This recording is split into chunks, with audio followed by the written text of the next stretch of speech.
మెల్లగా తెల్లారిందో ఎలా వెలుతురే తెచ్చేసిందో ఇలా పోసి నవ్వులతో మెరిసే పసిపాపల్లా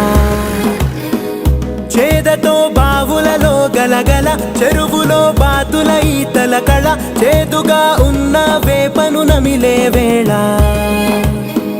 చుట్ట పొగ మంచుల్లో